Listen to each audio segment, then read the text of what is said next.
Hello. This is my 21st video. I just looked on my channel this morning and it said that I had done 20 videos. So this is technically, if you think about it, kind of like the start to the third week of videos, even though it's been longer than 3 weeks of summer. It's been 4 weeks.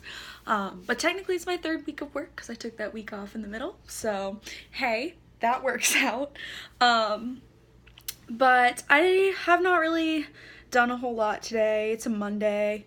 So I started putting together my presentation for Thursday.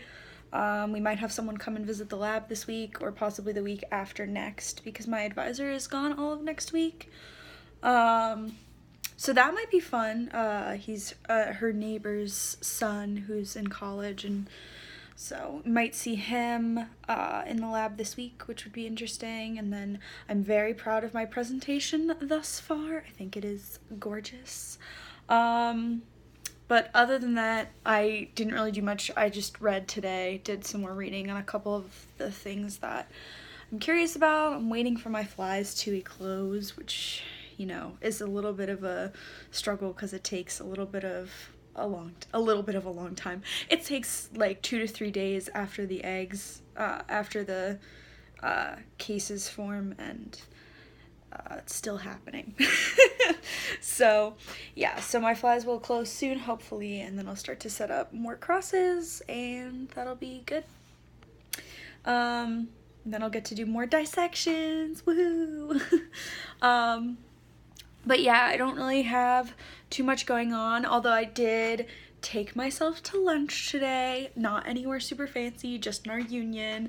But I had a burger because I was feeling really hungry and not feeling like doing one of the 3 things that I've been eating, which are rice, wraps / sandwiches, and salads. That's my whole meal prep. If anyone has any ideas for easy like meals that I can make between a microwave, a stovetop, and, you know, my own 2 hands that are not those 3 things, let me know, because I'm starting to get bored, and getting bored's not really that great when you're also kind of on a budget. So let me know if you know something easy that I could potentially make. I'm probably gonna go to the store this week at some point and get chicken breast to do, and maybe ground beef. So that is my upcoming food plan, to do something wild and crazy and do baked chicken breast. It's so exciting. But not much other than that. Today I went to the gym, got a good long workout in. I was feeling like kind of antsy today. I had a lot of energy. And I'm not sure why, because I went to bed really late last night and I had to wake up early this morning to go to work. My work schedule, I know I said I work mornings, but I work 20 hours a week in the lab, so that's 4 hours a day. So I go in around 8 and I leave around noon, sometimes come in around 9, leave around 1, that kind of thing. So that leaves me plenty of time in the afternoon to go and work out. So that's what I did. In fact, I'm wearing my sipping on gym and juice shirt right now because I haven't taken a shower yet, which might seem gross, but hey, my room is super air conditioned, so don't really have much chance. I just cool down pretty fast in here, so that's good. But yeah, not really anything super crazy today. I dog sat last night. I love my little puppy sitting puppy. Her name is Luna. Like I said yesterday, she is a pit bull. My dad, of course, when I called him and I was like, I'm dog sitting for Luna, or I just got back from dog sitting Luna, he was like, doesn't it make you nervous that she's a pit bull? And I was like, no, because she's very sweet. She's super timid and very scared, so she'll be in her cage for most of the time, even though the cage door is open. And then when she comes like around, when she gets used to me being in the apartment, she like jumps up on the couch and just sits next to me and rolls on her back and just asks for me to pet her. So she's a very well behaved little girl. Her owner has her in a ton of special training classes to make sure she's not aggressive and all of that stuff. So I'm not overly worried. But my dad was concerned because, you know, she is a pit bull. She's very strong, even though she's kind of small for a pit bull. She does have, you know, a lot of raw power, especially her face is really filling out. Her jaw is super square and very powerful now. So I have been looking out for that. I'm not an incompetent dog sitter. I did dog sit for my cousin's dog, Milo, who was at the time, is now 3 or 4. I think he's 4. But at the time when I dog sat, he was 2, and he is a Saint Bernard. And even though he was only 2 years old and not full grown, he was 160 pounds. So I feel much safer around Luna, who's probably like max 50, probably like mid 40s, pound wise. I feel a lot safer around her than I do around Milo.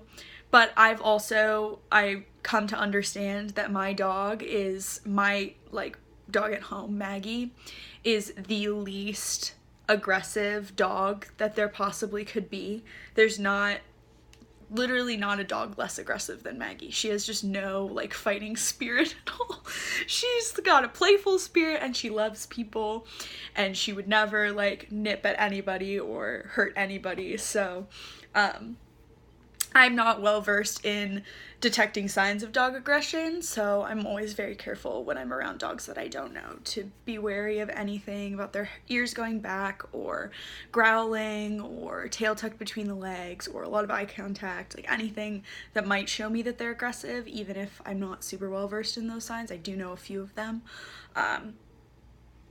I mean, even Milo, when I went to dog sit him, was perfectly fine 95% of the time. There was just one moment where I don't know what I did to him. Like, I was with my uncle in their basement, and I went to go pet him, and he, like, jumped up at me, he got spooked, I got spooked, I don't know what happened, and he barked at me, which was very scary, because he's so much bigger than I am. So, you know, even sometimes you can't tell when a dog's when they're gonna freak out. But I always am careful around Luna just because I know her history, the breed's history. She's specifically a small pit bull because she was bred for fighting, I guess. And she's a rescue, so I'm like very cautious of that. But other than that, I didn't really have much going on today, so just talk a little bit about dogs, because I love dogs. You know, I want a dog when I'm in grad school, which my parents have told me might be a mistake.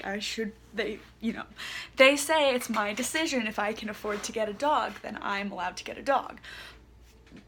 I mean, they're not exactly allowed to tell me no when I'm 21. That's how old I'll be in grad school, 21 to 23. You know, they can't exactly tell me what to do, but they said that they, you know, supportive or whatever, you know, phrases are used. Just because, like, it depends on, you know, your schedule when you're in grad school. You have to work a lot, and it's just unclear whether or not that would be the best type of relationship to have with a first time dog owner, just me. I mean, I'm obviously have a dog at home, but she's not just my dog, she's everybody's dog.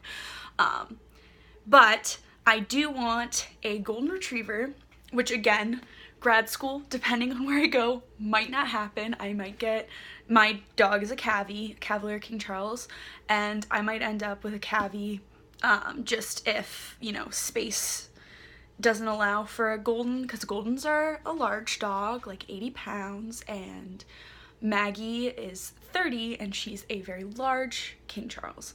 So that might be the more appropriate animal for me, or even a cat.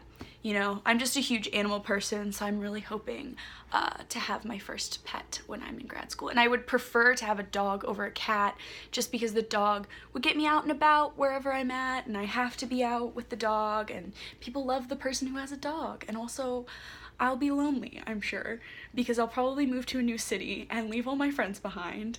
And I know I'll make new friends, but it's just not the same as when you're in college. So I really want a dog to come home to at the end of the day. Something that will give me unconditional love. But yeah, I really want a golden. I have some name ideas, but not 100% sure on names. I really want a girl just because I think that they're easier to train and they don't hump everything. But yeah, those are my thoughts on dogs because I'm just randomly talking about things to fill up the space to make it a 10-minute video. But that's all I have for today. Tomorrow maybe I'll have something more interesting to talk about. I don't know, maybe I'll go to the store and talk about how expensive groceries are again because that apparently really amused my grandma. Alright, I'll see you guys tomorrow. Bye!